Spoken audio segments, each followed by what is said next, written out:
Today we've got two readings. One from a book entitled Comfortable with Uncertainty by Pema Chodron. And it's from a chapter entitled Start Where You Are, parentheses, again and again.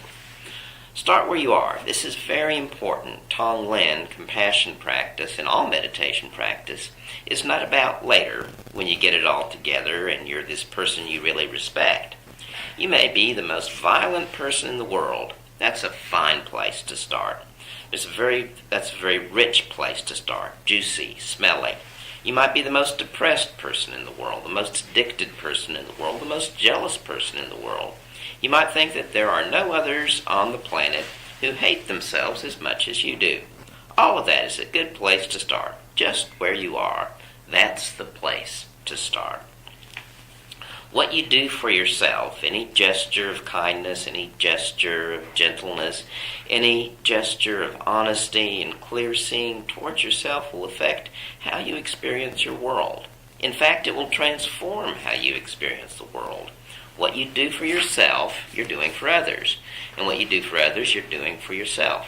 When you exchange yourself for others in the practice of compassion, it becomes increasingly uncertain what is out there and what is in here. And the second reading is a quote from Jack Kornfield in a book entitled The Buddha is Still Teaching Contemporary Buddhist Wisdom. And it's entitled The Human Gate. The greatest lesson I have learned is that the universal must be wedded to our immediate personal circumstances to be fulfilled in spiritual life. The human gate to the sacred is our own body, heart, and mind, our history and the closest relationships and circumstances of our life. If not here, where else could we bring alive compassion, justice, and liberation? We must first begin with ourselves. The universal truths of spiritual life can come alive only in our personal circumstance.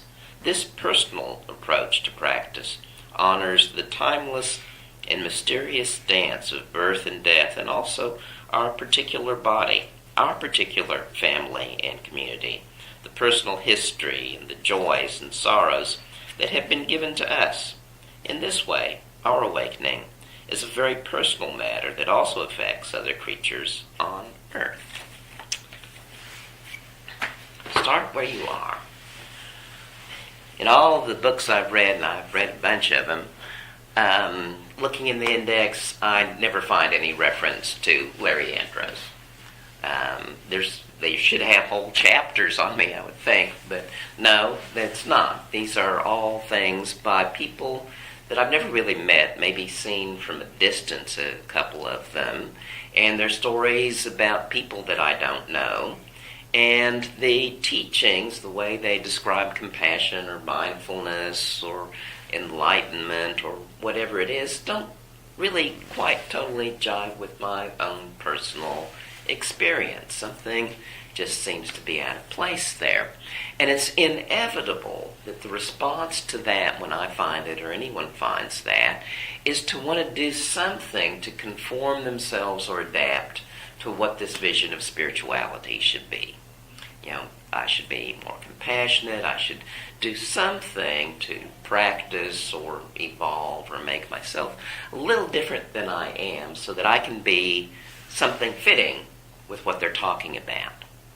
And this is something that kind of activates a very deep conditioning in us that we've had since the beginning of our lives, is that we encounter some structure, some situation in which we need to adapt ourselves, change ourselves to be more like that. You can see an example of that on the little flip chart over there, all of the 10 things in that covenant: no fighting, no running, one person talks at a time, etc.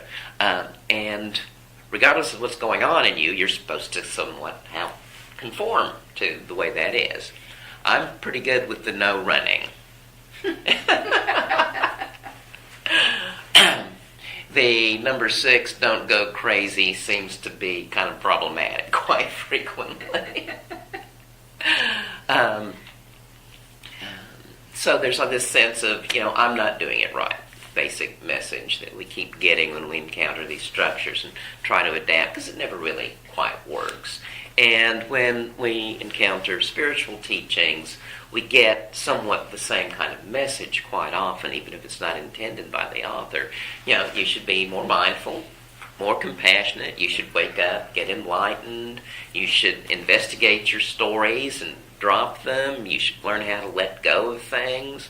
All very good, but doesn't quite fit with how my experience is, and there's some kind of urge I need to adapt to that. Yeah, I'm going to give it a go. I'm going to be more compassionate, damn it. I'm going to try to wake up and be mindful and all of these things, and there's a sense of it not really working. And so it becomes another project that's not very fun, no more fun than learning long division or how to divide fractions. Do you know how to divide 19/53 by 11/17? We learned that at some point, didn't we? I didn't have any fun with that at all. And sometimes our practice life can seem like that. It's just like, okay, how do I do this? Here I am. How do I possibly get mindful or compassionate, or I blew it for a whole week and didn't even remember any kind of teaching at all? Well, the good news is that what this tradition is about isn't about us adapting or conforming to some structure or some way things ought to be. It's about giving us tools that we can, not should, use to investigate how it actually is for us right now. What it's like to be us at this moment, which is always changing. So we're learning how to deal with what's arising in us. And that's the human part of it that seems to be missing. It's not about us trying to conform to some teaching or some vision or some model of what spirituality should be. It's about exploring what it really is like to be us. Maybe we hear something about compassion. There might be a tool there. But what does compassion look like in me right now? Do I even see it? Maybe yes, maybe no. How can I relate to that? And the message is that we have all the stuff that we need, that we are in the right place already. This is the place to start. It's exactly everything that we need. And our willingness to open to that is the key that makes these teachings work for us, not us working for them. It's like maybe cooking a meal. We might look at a recipe, but if we just read the recipe, something's missing. We actually need to go to the cupboard and the fridge and get out some things and see what it's like when we mix those things up and toss them in the oven. It might come out looking like it does in the wonderful glossy photo. I've never had that happen. But sometimes it's very edible. Sometimes not. But only I, doing that, can actually find out what that's like. Now, the one thing that's kind of not quite right in that metaphor of it being like cooking is that a lot of times I'll read a recipe and it's got ingredients that I don't have. Sometimes I haven't even heard of them.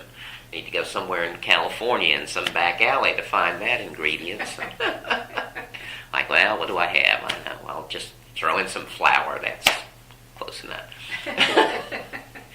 And it might not turn out okay. The thing that's true about us, though, is we already have everything that we need right now. And it's exactly arranged perfectly for us and our experience right now.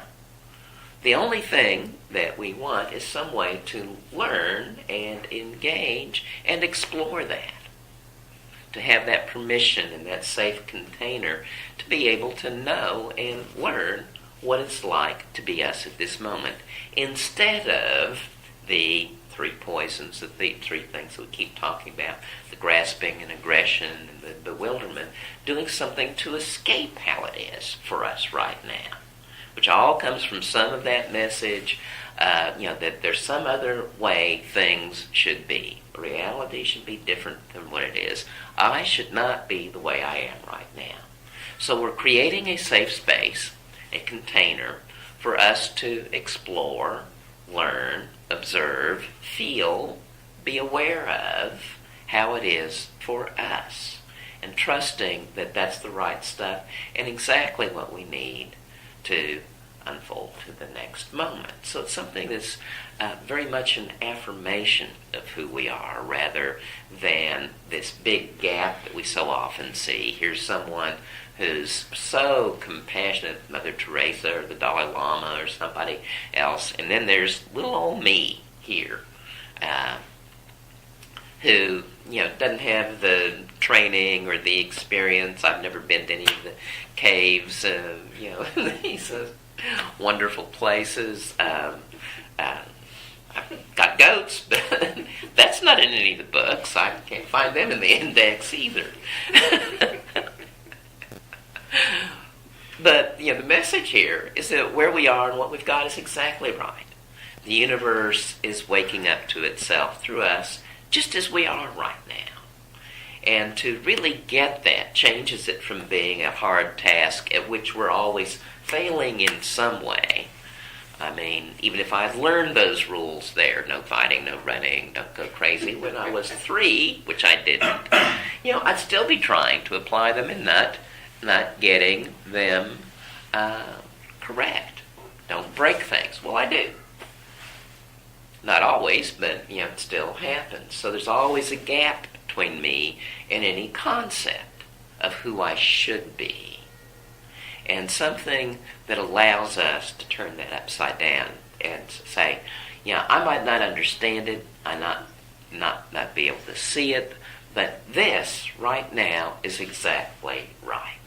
I can trust that everything I need is here the way it needs to be. And I have some tools to help me engage that and look at that in a way that I don't have to run or fight it or try to change it. Thoughts, questions, comments?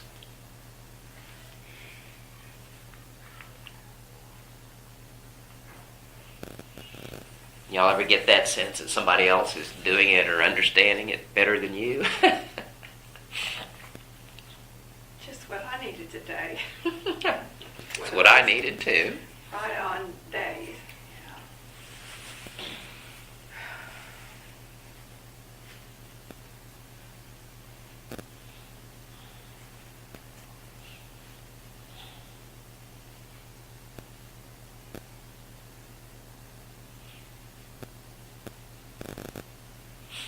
There's a Zen story. A young student is sitting in the meditation hall meditating, and the Zen master comes up and kind of shoves him and says, "Hey, what you doing?" He says, "I'm trying to become a Buddha."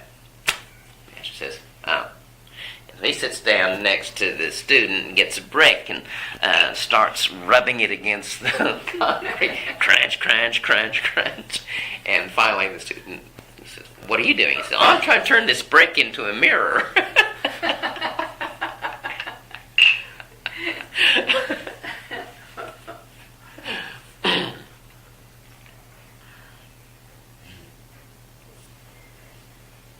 We're not trying to become somebody else.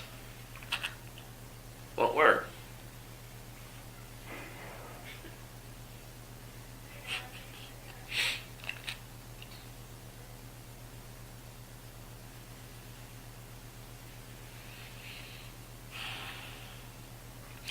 I think if we can really get that, then our whole practice, our whole life becomes a kind of adventure.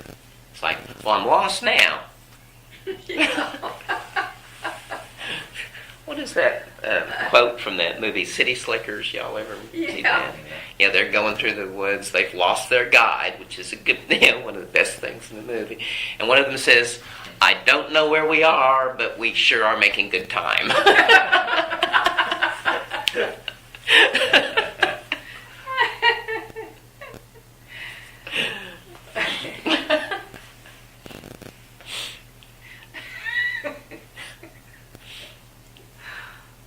And that's a good teaching for what practice just his life. Yeah. So is it self-improvement? That's not what we should look for? Oh, that'll drive us crazy. I have got shelves and shelves and shelves of books on self-improvement, and I've tried them. I've held them upside down, I've shook them, I've tried to read them, I've made little lists, and I've never improved myself. And you know why? I don't have one.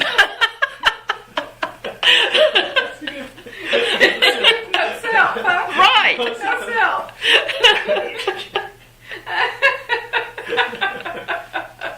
No wonder I'm going crazy.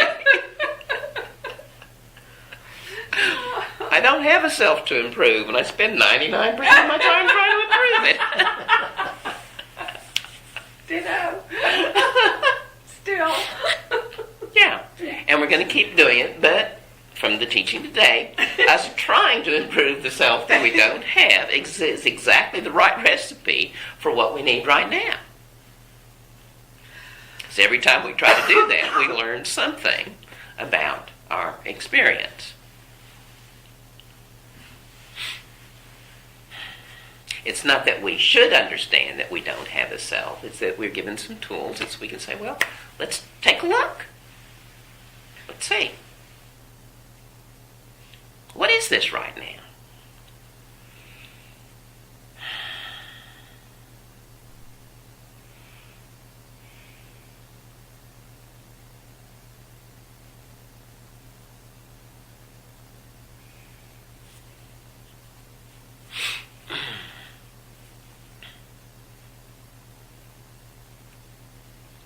And I've got lots of books on how to make myself more spiritual, too. Those don't work any better either.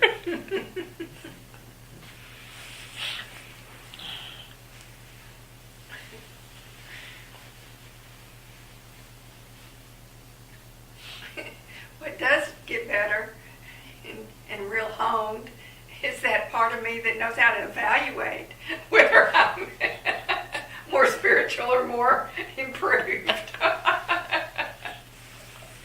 So the only thing that's getting anything out of this is judging mind, right? That's right. Absolutely. It's gotten real good.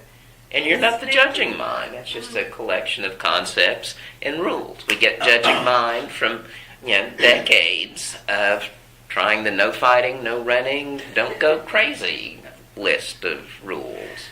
Or whatever else it is. We got all kinds of nonsense in there. Yes.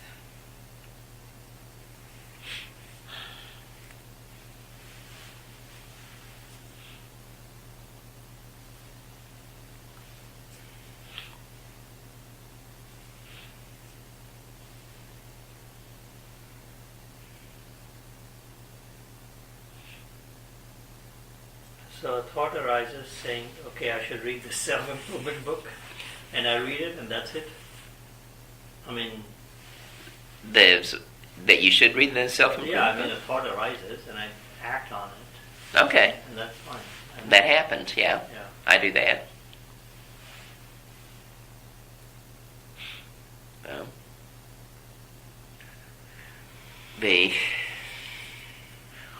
I think rather than us improving or anything else, we begin to change our relationship to the whole thing, and it becomes a lot lighter.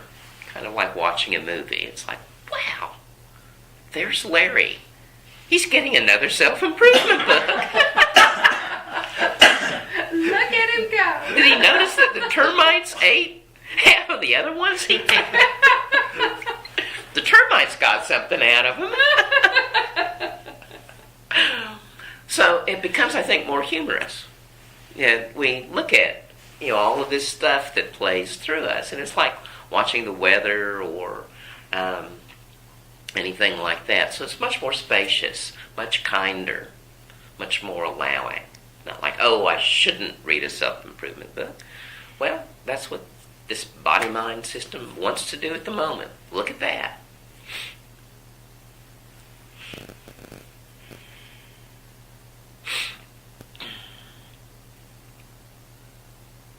So regardless of what the books say mindfulness ought to look like in us, for me sometimes it's like sitting there with a bag of popcorn watching a movie going, wow, look at that.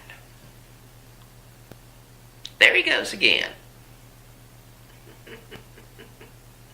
I think I know how this one ends.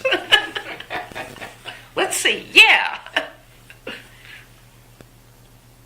Larry, the scary music is playing in the background.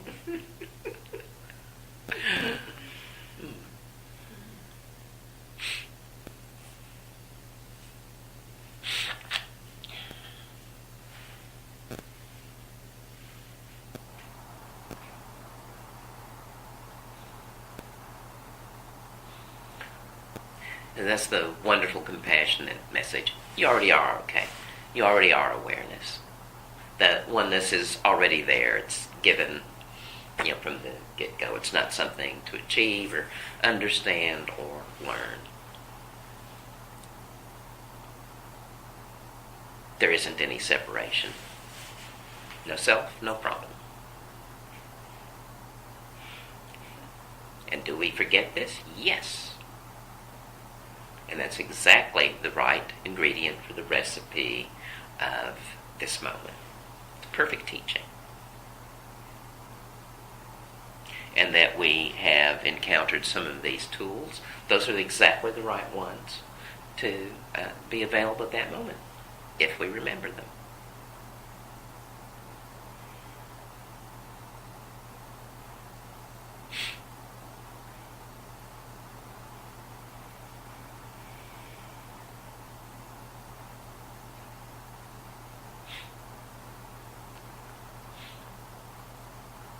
One thing that seems to be true is, a kind of sign that you can look at to see how stuck you are in something, some concept or something, is how serious it is. The more serious something is, then the more stuck we are. And the more light it is, the more open and relaxed it is. It's like, yeah, all this stuff.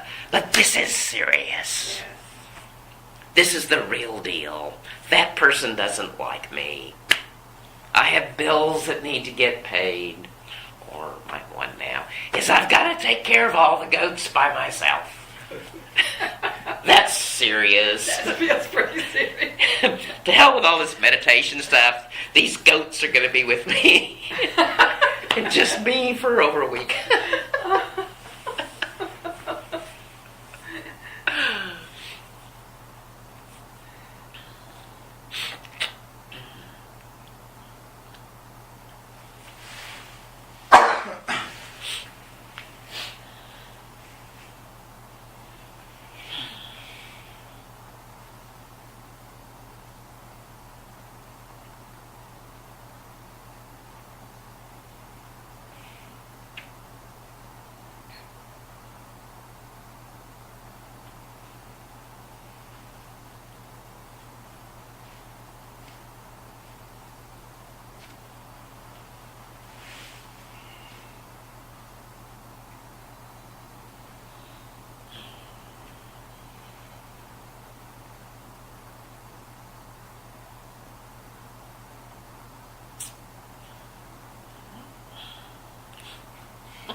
Well, that was fun.